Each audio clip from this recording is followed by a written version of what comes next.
بسم اللہ والصلاة والسلام علی رسول اللہ اما بعد السلام علیکم ورحمۃ اللہ وبرکاتہ۔ جادو کی وجہ سے لگی ہوئی بیماریوں کے علاج کے متعلق بات کریں گے۔ جادو نظر بد کی وجہ سے بھی بہت ساری بیماریاں لگتی ہیں اور ان کا علاج الحمدللہ قرآن مجید سے مسنون اذکار اور دعاؤں سے 100% ممکن ہے۔ سب سے پہلے جادو کی اصطلاحی تعریف کروں۔ جادو کسے کہتے ہیں؟ کسی چیز کو اس کی اصل حقیقت سے پھیر دینے کو جادو کہتے ہیں۔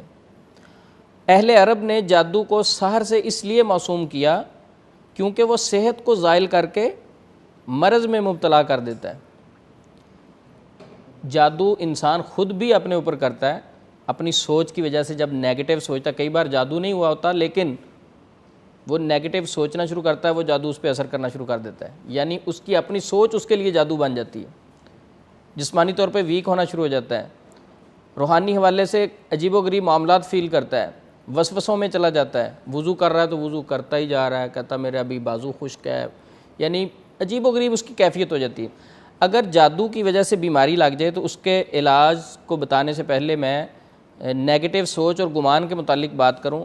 ابن حبان میں ابو ہریرہ رضی اللہ عنہ سے صحیح حدیث مروی ہے، رسول اللہ صلی اللہ علیہ وسلم نے فرمایا، اللہ عز و جل خود فرماتے ہیں، یعنی حدیث قدسی ہے، انا عند ظن عبدی بی، اللہ کہتے ہیں میں بندے کے گمان اور خیال کے مطابق ہوں۔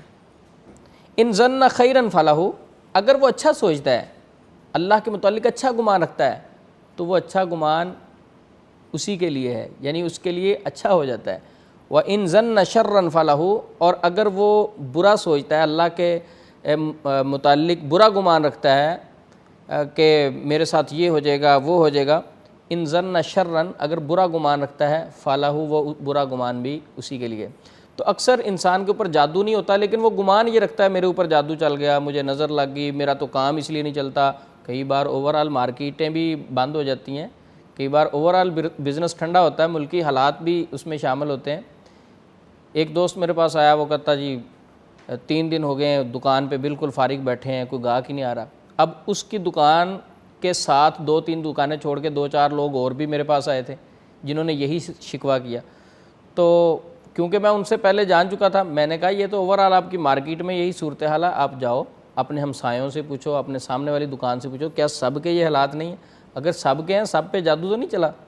تو کئی بار انسان کی نیگیٹو سوچ اور گمان کی وجہ سے اس کو کئی بیماریاں لگتی ہیں، وہ پھر بیمار ہو جاتا ہے، نیگیٹو سوچنا شروع کر دیتا ہے۔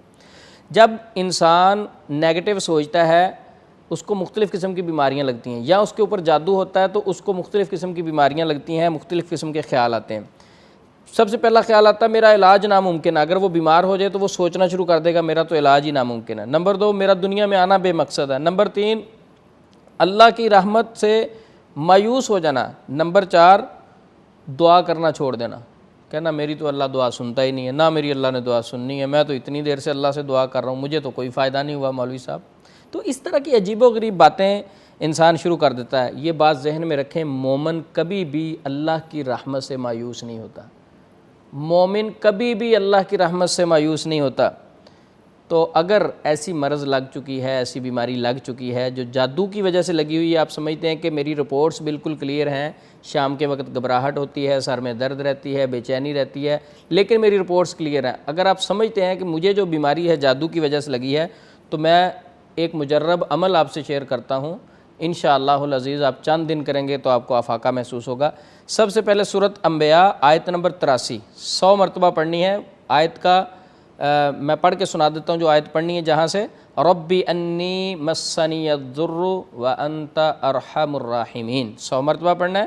لا الہ الا انت سبحانک انی کنت من الظالمین، 100 مرتبہ پڑھنا ہے۔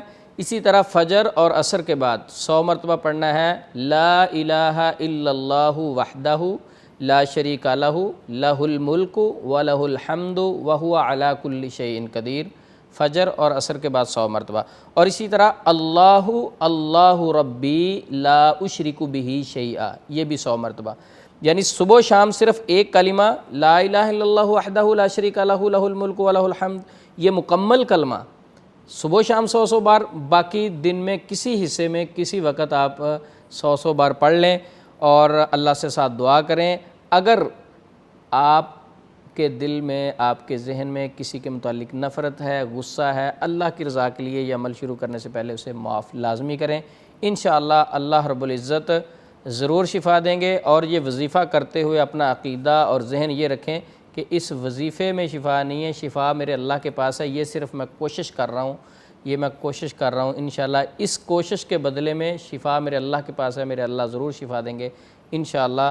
اللہ رب العزت نے بہت سارے پیشنٹس کو شفا دی بھی ہے، اور ایسے پیشنٹ جو وظیفہ کریں گے اللہ ان کو بھی شفا دیں گے۔ السلام علیکم ورحمۃ اللہ وبرکاتہ۔